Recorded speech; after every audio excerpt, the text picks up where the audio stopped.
चलिए income from house property section बताओगे कहां से कहां तक? 22 से 27। 22 में क्या लिखा हुआ है? चार्जिंग। 23 annual value. 24 डिडक्शन। 25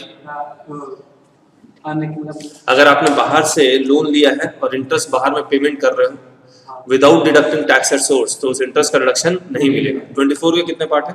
दो, ए और बी। ए में क्या है? स्टैंडर्ड डिडक्शन कितना? 30% ऑफ नेट एनुअल वैल्यू। और बी में क्या है? Interest on borrowed capital, pre और पोस्ट दोनों को मिला के। और 26 में टैक्स ट्रीटमेंट ऑफ को ओनर्स। 27 में डीम्ड ओनर। एक सेक्शन हम लोग रह गया, कौन सा? 25A क्या था वो? Recovery of unrealised rent and receipt of arrears of rent. ठीक है, सबसे पहले 22 चार्जिंग सेक्शन। और मैंने कहा था घर है, घर के दरवाजा है, अंदर से आवाज आएगी, कौन हो तुम? तो आपका इनकम का नेचर बताना पड़ेगा। और आप इनकम का नेचर क्या होगा कि हाउस प्रॉपर्टी का घर का दरवाजा खुलेगा, वो सेक्शन 22 में है, चार्जिंग सेक्शन। और बेयर एक्ट लिखा हुआ है, क्या लिखा हुआ है? The annual value of building और लैंड अटैच्ड देयर टू। वैसे तो लॉ में अपर्टेनेंट लिखा हुआ है, अपर्टेनेंट का मतलब क्या होता है? अटैच्ड। तो आपको एनुअल वैल्यू किसका निकालना है? बिल्डिंग का। और लैंड का भी निकालना है या नहीं निकालना? अगर वो बिल्डिंग का पार्ट है तो लैंड का भी एनुअल वैल्यू निकलेगा। और टैक्स किससे मांगेंगे? एज ओनर से या टेनेंट से? ओनर से। टेनेंट से किस लिए नहीं मांगते? कि अगर मांगेंगे तो बोलेगा नहीं देता, क्या कर लोगे? प्रॉपर्टी जाएगी तो किसकी जाएगी? ओनर की जाएगी। तो यहाँ पर एसएससी कौन है? ओनर है। क्योंकि हम लोग की रिविजनरी क्लास चल रही है तो मैं पूछूंगा आपसे पीजीबीपी में एसएससी कौन है? पीजीबीपी में एसएससी कौन है? तो the assessee that person who is carrying on the business. Owner हो जरूरी नहीं है। इन हाउस प्रॉपर्टी में एसएससी कौन है? जो ओनर है। और ये ओनर उस बिल्डिंग में क्या नहीं कर रहा है? उसको ऑक्युपाई अपने पर्सनल वो अपने बिजनेस और प्रोफेशन के लिए ऑक्युपाई नहीं कर रहा। तो नेगेटिव सेंटेंस है not occupying the building for his own business और प्रोफेशन। अगर वो अपने बिजनेस के लिए ऑक्युपाई करेगा तो पीजीबीपी एप्लीकेबल हो जाएगा। तो अगर पूरा लॉ पढ़े तो क्या है? The annual value of building और land attached there to of which assessee is the owner. Owner दो तरह के, कौन कौन से? एक रजिस्टर्ड ओनर और दूसरा बेनिफिशियल ओनर। रजिस्टर्ड ओनर कौन है? जिसके नाम पे प्रॉपर्टी रजिस्टर्ड है स्टाम्प वैल्यूएशन अथॉरिटी में। और बेनिफिशियल ओनर कौन है? जिसने उसने पैसा लगाया हुआ है। और इनकम टैक्स ने उसी बेनिफिशियल ओनर को डिफाइन किया हुआ under section 27 bye way of deemed owner. और सिर्फ 6 केसेस हैं डीम्ड ओनर के, बाकी केस हैं तो बेनिफिशियल ओनर, लेकिन डीम्ड ओनर के केस में नहीं आएगा। ठीक है, फिर से एक बार पढ़ो। The annual value of building or land attached thereto of which assessee is the owner not occupying the building for his own business or profession। अब यहाँ पर annual value का मतलब क्या बताया था? Is annual value rent? Is annual value rent? No. Annual value represents the earning capacity of building। और annual value define कहाँ है? सेक्शन 23 में। The annual value represents the earning capacity of building. और इसी अर्निंग कैपेसिटी को हम लोग बोलते हैं एक्सपेक्टेड रेंट। और एक्सपेक्टेड रेंट 3 फैक्टर के ऊपर डिपेंड करता है, कौन कौन सा? म्युनिसिपल वैल्यूएशन, फेयर रेंट और स्टैंडर्ड रेंट। और municipal valuation of fair rent whichever is higher और standard rent whichever is lower, क्या आ जाएगा? Expected rent. आगे भी आएगा लिखा हुआ, अभी करते हैं। यहाँ पर बिल्डिंग का मतलब क्या है? बिल्डिंग एक्ट में डिफाइंड नहीं है। बिल्डिंग का मतलब क्या बताया था? जिसका कंस्ट्रक्शन चल रहा है, जिसका कंस्ट्रक्शन कंप्लीट हो चुका, जिसका कंस्ट्रक्शन कंप्लीट हो चुका। और एनुअल वैल्यू हम लोग किसका निकालते हैं? बिल्डिंग का। कौन से बिल्डिंग का? जिसका कंस्ट्रक्शन कंप्लीट हो चुका। ठीक है, और ये इंपॉर्टेंट है। अगर आप उसी फाइनेंशियल ईयर में बिल्डिंग का कंस्ट्रक्शन कंप्लीट हुआ तो एनुअल वैल्यू 12 महीने से कम निकलेगा। याद है ना आपको? अगर जिस फाइनेंशियल ईयर का आप एनुअल वैल्यू निकाल रहे हो उससे पहले अगर कंस्ट्रक्शन कंप्लीट हो चुका है तो एनुअल वैल्यू पूरे 12 महीने का निकलेगा। तो एनुअल वैल्यू का नाम ही बहुत है। एनुअल का मतलब 12 महीने का, हमेशा 12 महीने का ही एनुअल वैल्यू निकलेगा। अर्निंग कैपेसिटी यानी एक्सपेक्टेड रेंट हमेशा 12 महीने का निकलेगा। कम सिर्फ एक ही केस में होगा, अगर बिल्डिंग का कंस्ट्रक्शन उसी ईयर में कंप्लीट हुआ है जिस ईयर में आप इनकम निकाल रहे हैं। ठीक है, तो कंस्ट्रक्शन शुड बी कंप्लीटेड। तो बिल्डिंग का मतलब क्या बताया? Residential 4 walls with roof and commercial 4 walls with optional roof. हमने बिल्डिंग का डेफिनेशन पीजीपीपी में भी किया था डेप्रिसिएशन के चैप्टर में, जहां पर मैंने बिल्डिंग का मतलब क्या बताया था? Super structure. सुपर स्ट्रक्चर का मतलब जो जमीन के ऊपर कुछ भी चीज बना हुआ है, चाहे 4 वॉल्स होना जरूरी नहीं है, वो क्या है? बिल्डिंग है। लेकिन वो कहानी कहाँ की थी? पीजीबीपी में था, और इसीलिए हमने रोड को भी बिल्डिंग बोल दिया था। हाउस प्रॉपर्टी में रोड बिल्डिंग नहीं है, पीजीबीपी में रोड बिल्डिंग है। रेलवे ट्रैक्स पीजीबीपी में बिल्डिंग है, लेकिन हाउस प्रॉपर्टी में बिल्डिंग नहीं है। ठीक है, चलिए। और अगर पीजीबीपी में बिल्डिंग है तो डेप्रिसिएशन मिल जाता है, और rate of depreciation in PGBP क्या था बिल्डिंग का? 10%। जनरल रेट क्या था? 10%। ठीक है, चलिए। लैंड अटैच्ड विद बिल्डिंग, तो अगर आप लैंड अटैच्ड विद बिल्डिंग किराए पे दे रहे हैं तो कहां जाएगा? Charge under the head house property. अगर इंडिपेंडेंट प्लॉट ऑफ लैंड है तो कहां जाएगा? या अदर सोर्सेस में जाएगा। ठीक है, अब ओनर का मतलब मैंने दो पार्ट बताया था, रजिस्टर्ड ओनर या deemed owner. Registered owner, registered maintain with stamp valuation authority में जिसका नाम लिखा हुआ है दैट इज रजिस्टर्ड ओनर। और डीम्ड ओनर मतलब 6 cases of deemed owner specified in section 27, और इसका मतलब बताया था बेनिफिशियल ओनर जिसने पैसा लगाया हुआ है। तो every beneficial owner is not a deemed owner, only 6 specified cases of beneficial owner are deemed owner. तो यहां पर हम डीम्ड ओनर से टैक्स मांगेंगे, रजिस्टर्ड ओनर से नहीं मांगेंगे। फिर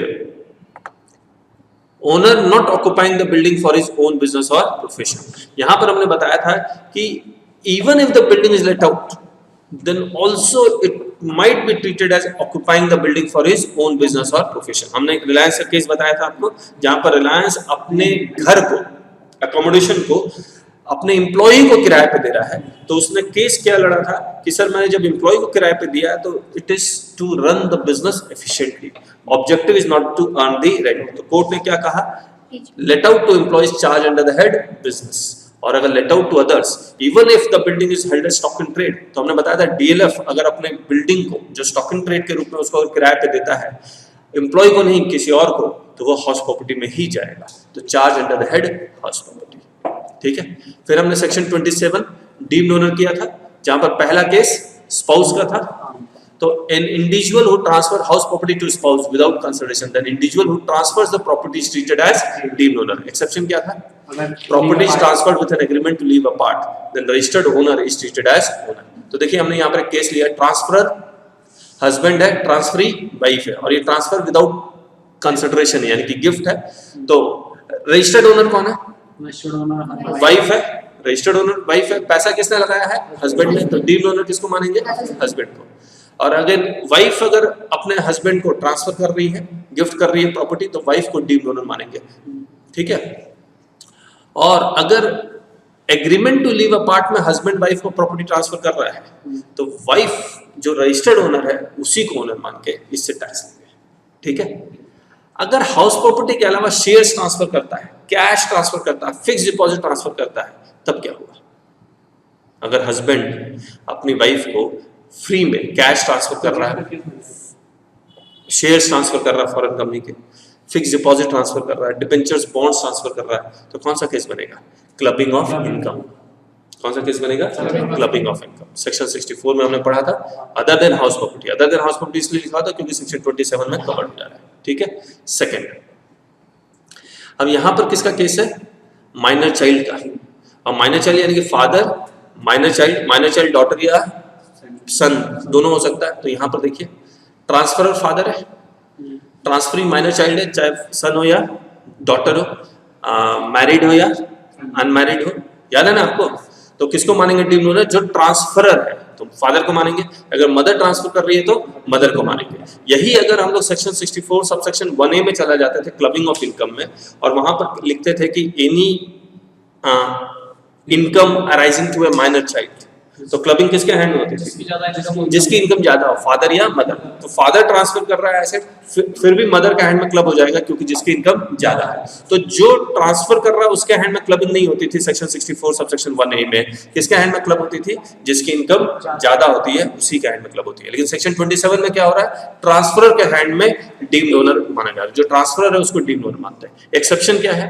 माइनर मैरिड डॉटर को ट्रांसफर कर रहा है तो माइनर मैरिड डॉटर को ही, रजिस्टर्ड ओनर को ही माना जाएगा एसएससी। ठीक है, तो ये वाला case father mother minor married daughter, registered owner कौन है? माइनर मैरिड डॉटर को ही माना जाएगा। लेकिन ये exception section 64 sub section 1A में नहीं है, यहाँ है। ठीक है, अब इसके बाद सीधे थर्ड में holder of an impartible estate आ गया। यहां पर सन्स वाइफ नहीं है ना? तो अगर सास सन्स वाइफ को हाउस प्रॉपर्टी ट्रांसफर कर रही है और ससुर अगर सन्स वाइफ को यानी कि अपनी बहू को हाउस प्रॉपर्टी ट्रांसफर कर रहा है तो सेक्शन 27 एप्लीकेबल नहीं होगा। कौन सा सेक्शन एप्लीकेबल होगा? सेक्शन 64 एप्लीकेबल हो जाएगा। और अगर सिंगल हाउस है किसके पास? सन्स वाइफ के पास, और वो सेल्फ ऑक्युपाइड है तो निल इनकम क्लब होगा। लेकिन अगर किराए पे दिया हुआ है तो जितना किराया जो हाउस प्रॉपर्टी की इनकम है उतना क्लब होगा। ठीक है, चलिए। Holder of an impartible estate. Impartible estate का मतलब जिसका पार्टीशन नहीं हो सकता, ये ब्रिटिश क्राइम के जागीरदारी का सिस्टम है। Fourth, A member of A cooperative society. तो रजिस्टर्ड ओनर कौन है? Cooperative society. डीड ओनर कौन है? मेंबर, जिसने पैसे लगाए। फिर मैंने ये चाबी वाला केस बता दिया था कि सारा एग्रीमेंट का सारा क्लॉज सेटिस्फाई कर रहा है एक्सेप्ट पोसेशन में मिल गया, रजिस्ट्री नहीं मिली, रजिस्ट्री नहीं हुई। तो seller receive the full price, he is still the registered owner क्योंकि रजिस्ट्री हुई नहीं है। Buyer has the key of the property यानी पोसेशन मिल गया, तो जिसके पास चाबी है that person will be treated as deed owner. ठीक है। फिर a person who acquires any right in any building by way of lease for a term of at least 12 years. तो मैंने अगर आपको कोई प्रॉपर्टी कम से कम 12 साल के लिए किराए पे दी हुई है तो आपको दो you are a leased lessee, आपको माना जाएगा डीड ओनर। तो लेसर टर्म्स, लीज टर्म्स कितना है? 12 साल। लेसर रजिस्टर्ड ओनर है, लेसी डीम्ड ओनर। लेकिन अगर 12 साल से कम है तो लेसी को क्या मानेंगे? टेनेंट मानेंगे। ठीक है। अब आप सोच के देखिए, मैं ओनर हूं, मैंने आपको प्रॉपर्टी किराए पे दिया है, तो मुझे जो इनकम आएगी वो किस हेड में जाएगी? हाउस प्रॉपर्टी में जाएगी। आपने फर्दर किराए पे दे दिया, अब आपको इनकम एज ए टेनेंट आ रहा है या एज ए ओनर आ रहा है? मतलब 11 साल के लिए है तो एज ए टेनेंट आ रहा है, तो आपको जो इनकम जाएगी वो कहाँ जाएगी? अदर सोर्सेस में जाएगी। लेकिन एज ए डीम्ड ओनर आ रहा है तो हाउस प्रॉपर्टी में जाएगी। अगर हाउस प्रॉपर्टी में इनकम जा रही है तो कौन सा खर्चा माइनस होगा? हाउस प्रॉपर्टी वाला। हाउस प्रॉपर्टी में कितने खर्चे माइनस होते हैं? सिर्फ 3। कौन कौन से? म्युनिसिपल टैक्स, ट्रांजैक्शन और इंटरेस्ट ऑन बॉरोड कैपिटल। अगर अदर सोर्सेस में जाकर टैक्सेबल हो गया तो उस इनकम को कमाने के लिए जितना भी खर्चा है वो सारा माइनस हो जाएगा। सही है। चलिए, अगर मैं ब्रदर के नाम पर प्रॉपर्टी खरीद लूं, मैं अपने सिस्टर के नाम पर प्रॉपर्टी खरीद लूं, क्या डीड ओनर का कॉन्सेप्ट एप्लीकेबल होगा? नहीं होगा, क्योंकि 6 केसेस में फॉल नहीं करा। क्या क्लबिंग ऑफ इनकम एप्लीकेबल होगा? नहीं होगा, तब भी नहीं होगा क्योंकि क्लबिंग ऑफ इनकम में सिर्फ 3 केस थे। कौन कौन से? स्पाउस, सन्स, वाइफ और माइनर चाइल्ड। ठीक है। सेक्शन 23 क्या है? Annual value. Annual value is the value after deduction of municipal tax. जब मैं आपको हाउस प्रॉपर्टी पढ़ा रहा था तो मैंने बताया था ग्रॉस एनुअल वैल्यू और net annual value income tax act के बेयर एक्ट में नहीं लिखा हुआ है, ये तो ऑथर सब ने कर दिया। तो annual value is value after deduction of municipal tax. तो हमने यहाँ लिख दिया gross annual value less municipal tax करने से क्या आएगा? एनएवी आएगा। और म्युनिसिपल टैक्स का डिडक्शन तभी मिलेगा जब 2 कंडीशन सेटिस्फाई करेगा। कौन सा? पेड। कौन?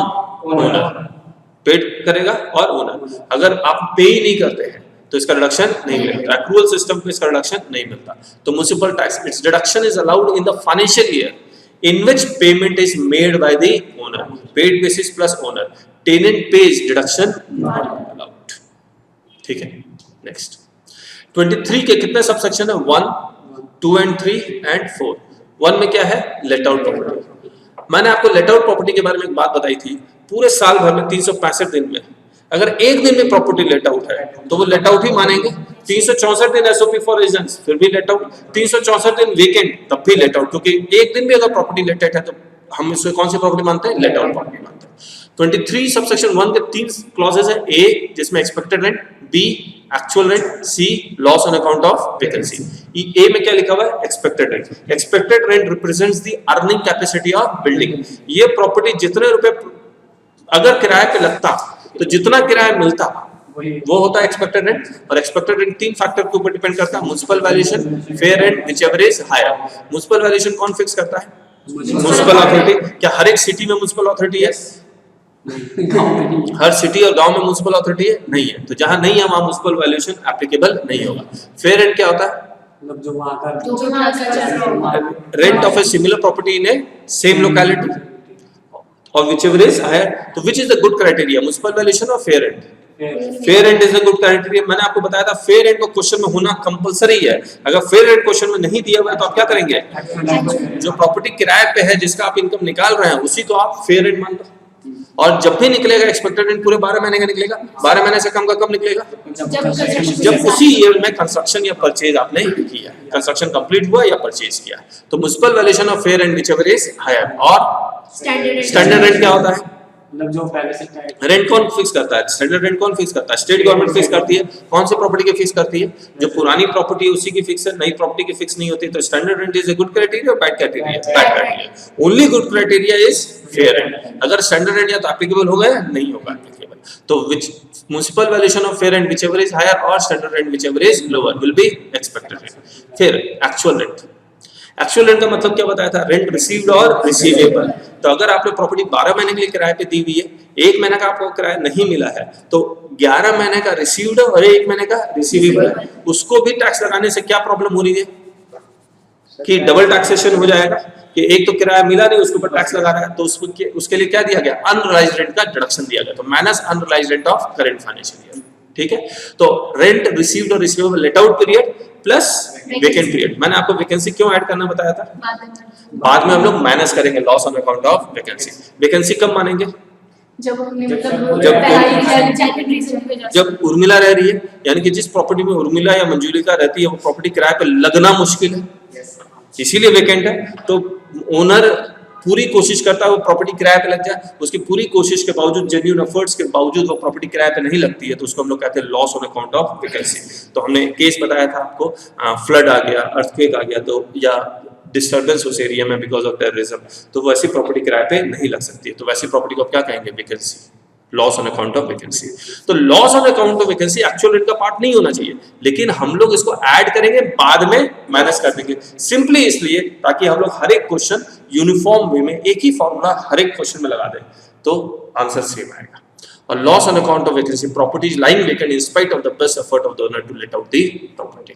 अब ग्रॉस एनुअल वैल्यू क्या होगा? एक्सपेक्टेड रेंट और actual rent whichever is higher less loss on account of vacancy. आपने वैकेंसी अल्टीमेटली माइनस किया, लेकिन किससे माइनस किया? हायर से माइनस किया। ठीक है, तो एक्सपेक्टेड रेंट 23 सबसेक्शन 1A में और actual rent 23 subsection 1 clause B में और 23 सबसेक्शन 1 क्लॉज C में loss on account of vacancy. ठीक है, फिर section 23 subsection 2 and 3 self occupied for residence for whole year. तो आप एसओपी फॉर रेजिडेंस कब मानोगे? जब पूरे 12 महीने के लिए property self occupied property for residence है। तो ऐसी प्रॉपर्टी का एक्सपेक्टेड रेंट तो है, लेकिन गवर्नमेंट ने आपके ऊपर एहसान किया और इस एक्सपेक्टेड रेंट को निल कर दिया। और अगर आप गवर्नमेंट को क्या कहते हैं? Thank you. गवर्नमेंट कहती है ओनली फॉर वन प्रॉपर्टी हम जीएवी निल कर रहे हैं। अगर आपके पास एक से ज्यादा एसओपी फॉर रेजिडेंस है तो एक को एसओपी फॉर रेजिडेंस मानेंगे जिससे इनकम ज्यादा आ रही है, जिसकी जीएवी ज्यादा है, और बाकी को क्या मानेंगे? Deemed to be let out property. Shahrukh Khan का केस आ गया, owns more than one SOP for residence, one property whose GAV is highest is treated as SOP for residence, remaining property as deemed to be let out. तो इसका gross annual value क्या आ जाएगा? Expected rent. ठीक है, फिर standard deduction. Standard deduction किसके बदले मिलता है?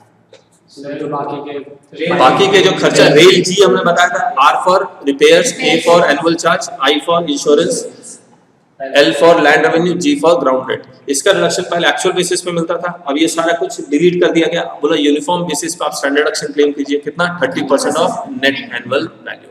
और मैंने आपको बार बार बता रहा हूँ कि ये क्वेश्चन में दिया हुआ नहीं होता स्टैंडर्ड डिडक्शन माइनस करो, कोई आपके कान में आके नहीं कहेगा माइनस करो, आपको ऑटोमेटिकली 30% ऑफ एनएवी माइनस करना है। स्टैंडर्ड डिडक्शन कब माइनस नहीं होता है? जब वो निल हो या जब एनएवी निल हो या नेगेटिव हो। एनएवी निल या नेगेटिव कब होता है? व्हेन जब municipal tax is equal to और मोर देन जीएवी, या फिर जीएवी निल हो। और कब जीएवी निल होता है? एसओपी फॉर रेजिडेंस में निल होता है, और वैकेंसी फॉर होल ईयर में निल होता है। ठीक है, no standard deduction if NAV is nil और नेगेटिव। ठीक है, section 24B interest on borrowed capital. Interest on borrowed capital का रिडक्शन, 3 कंडीशंस है, तीनों कंडीशन अगर सेटिस्फाई कर जाएगा तो इंटरेस्ट ऑन बोरोड कैपिटल का रिडक्शन मिलेगा।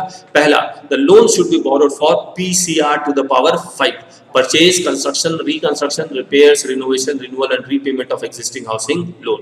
Note, deduction not allowed if loan is borrowed for payment of municipal tax, interest on interest और पीनल इंटरेस्ट, तब इंटरेस्ट का रिडक्शन नहीं मिलेगा। तो लोन किस लिए यूज करना चाहिए? लोन का पैसा बिल्डिंग के अंदर नजर आना चाहिए। अगर लोन का पैसा बिल्डिंग के अंदर नजर नहीं आ रहा तो उसका रिडक्शन नहीं मिलेगा।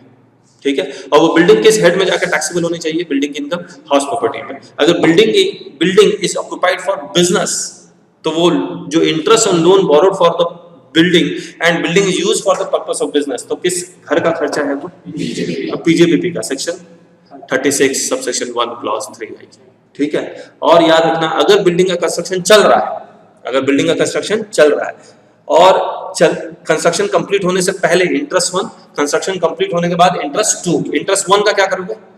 वो एक्चुअल कॉस्ट में ऐड करके डिप्रिसिएशन क्लेम कर लोगे और इंटरेस्ट 2 का पूरा डिडक्शन मिल जाएगा। ये पीजीबीपी कहानी है। और यहाँ पर हाउस प्रॉपर्टी में प्री और पोस्ट कंस्ट्रक्शन पीरियड इंटरेस्ट मिलेगा। तो बिल्डिंग जिस फाइनेंशियल ईयर में बनकर तैयार हुई उससे पहले प्री है, और बिल्डिंग जिस फाइनेंशियल ईयर में बनकर तैयार हुई है उसके बाद पोस्ट है।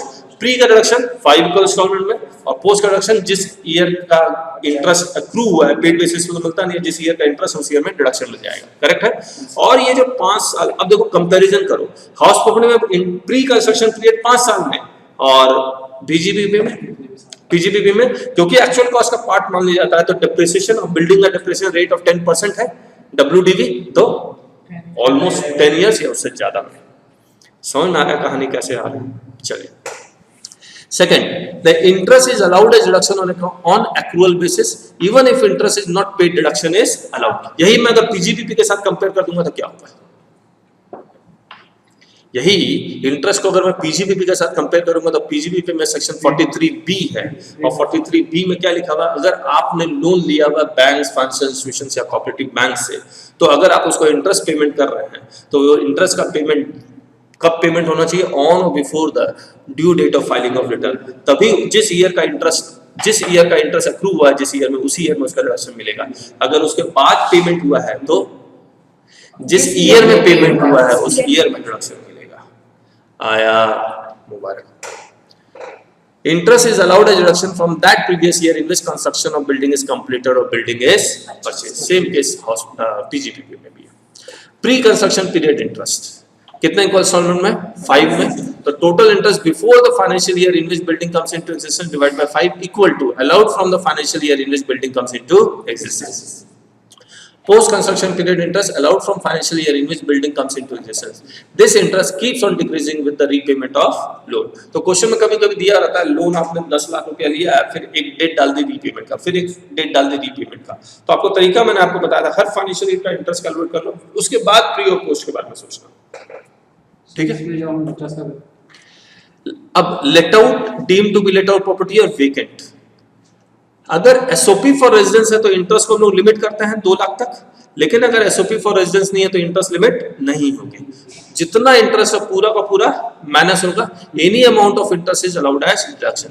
यहाँ any amount of interest pre और पोस्ट दोनों को मिला के याद रखना, प्री और पोस्ट दोनों को मिला के, यानी कि आपने प्रॉपर्टी लेट आउट की है, चाहे वो रेजिडेंस के लिए या कमर्शियल है। अगर आपकी प्रॉपर्टी कमर्शियल प्रॉपर्टी भी है और वो लेट आउट और आपने लोन लिया हुआ है तो भी वहां प्री और पोस्ट निकलेगा।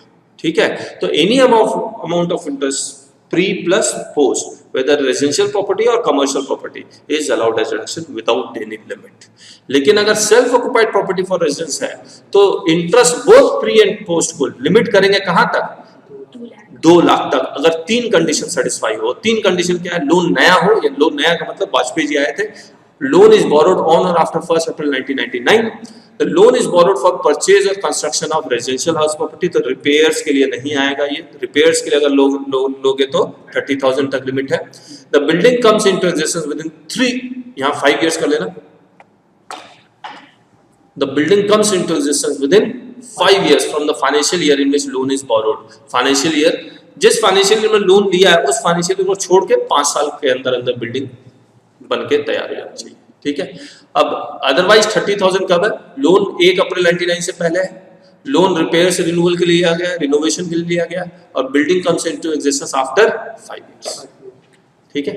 Section 25 restriction on deduction of interest where interest is payable outside India but is paid without deducting tax at source, then such interest is not allowed as deduction. ठीक है। और याद रखना ये लोन लेके, loan का पैसा कहाँ यूज होना चाहिए? इंडिया में या इंडिया के बाहर? इंडिया में। तभी तो that interest will be taxable in India. आपको याद होगा सेक्शन 9 सबसेक्शन 1 क्लॉज 5 में लिखा हुआ है interest loan is used in India then only that interest accrues in India. जब तक इंडिया में वो पैसा टैक्सेबल ही नहीं होगा, टीडीएस का तो प्रोविजन ही एप्लीकेबल नहीं होगा, है ना। अब सेक्शन 25A, सेक्शन 25A में 2 चीजें, recovery of unrealised rent and receipt of arrears of rent, timing of taxation in the year of receipt, दोनों केस में। हेड, कौन सा हेड में टैक्सेबल होगा? House property. अगर बिल्डिंग आपने बेच भी दी है, उस बिल्डिंग से रिलेटेड अनरियलाइज्ड रेंट, उस बिल्डिंग से related receipt of interest rent किस हेड में जाएगा? House property. ठीक है, इवन इफ देयर इज मतलब सेक्शन 22 का कंडीशन नहीं सेटिस्फाई कर रहा, उसके बावजूद किस हेड में जाएगा? House property. स्टैंडर्ड डिडक्शन दोनों केस में मिलेगा, 30% of the recovery of unrealised rent and 30% of arrears of rent. ठीक है, सेक्शन 26 को ओनर। वैसे तो अगर दो लोग मिलकर पैसा कमाएंगे तो उसे हम एओपी मानते हैं, सिंगल पर्सन मानते हैं, और उससे हम लोग टैक्स ले लेंगे।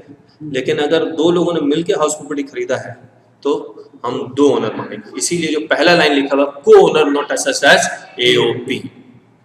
Each owner is treated as individual owner. Each owner entitled to the benefit of SOP for residents whose gross annual value is nil. Each co-owner entitled to deduction of interest to a maximum of 30,000/2 lakh as the case may be. ठीक है, इसके बाद computation of income from house property मैंने क्या बताया था? 23 - 24 + 25। अब देखिए क्या करेंगे। Municipal valuation, fair rent, standard rent, expected rent बताइए कैसे निकलेगा? Municipal value, fair rent whichever is higher, और standard rent whichever is lower. Expected rent निकल गया। एक्चुअल रेंट, फॉर्मूला बताओ एक्चुअल रेंट का। अगर लेट आउट प्रॉपर्टी है तो let out plus vacancy minus unrealised rent, फिर loss on account of vacancy लिख देंगे। और जीवी कैसे निकलेगा बताओगे? एक्सपेक्टेड रेंट और actual rent whichever is higher less loss on account of vacancy, क्या रहेगा? जीवी। जीवी में क्या माइनस करते हो? म्युनिसिपल टैक्स, क्या आएगा? फिर क्या माइनस करोगे? स्टैंडर्ड एक्शन माइनस कब नहीं होगा? अगर वो नहीं, जब एनएवी निल या नेगेटिव हो। और स्टैंडर्ड एक्शन माइनस कितना होगा? 30%। अगर क्वेश्चन में repairs, annual charge, insurance, land revenue, ground rent दिया हुआ तो इग्नोर करेंगे। इंटरेस्ट माइनस हो जाएगा। लिमिट करोगे या नहीं करोगे? अगर एसओपी फॉर रेजिडेंस हो तो लिमिट करोगे कहां तक? 2 लाख तक। 2 लाख तक अगर 3 कंडीशन सेटिस्फाई हो, अगर तीनों कंडीशन सेटिस्फाई होना चाहिए, अगर कोई भी एक कंडीशन सेटिस्फाई नहीं होता तो लिमिट 30,000 तक हाउस प्रॉपर्टी आ जाएगा। इसमें प्लस क्या करोगे? 25A, बाकी ये काट लेना 25A। ठीक है, और 25A में दो चीजें हैं, कौन कौन सी? रिकवरी ऑफ अनरियलाइज्ड रेंट और receipts of arrears of rent, क्या आ जाएगा? House property. ना ये चीज मैंने क्लास में बार-बार बताया, what you should never forget in house property while solving practical questions. पहला, fair rent should be given in the question. If it is not given then actual rent is treated as fair rent. Expected rent is always computed for 12 months. It can be less than 12 months only if the property comes into existence in same previous year of computation. Interest is limited only in case of SOP for residents. In remaining cases, actual amount of interest is allowed as deduction. Municipal tax is allowed as deduction on paid basis if paid by the owner, or interest on accrual basis. Standard deduction on uniform basis. ठीक है, मुबारक हो।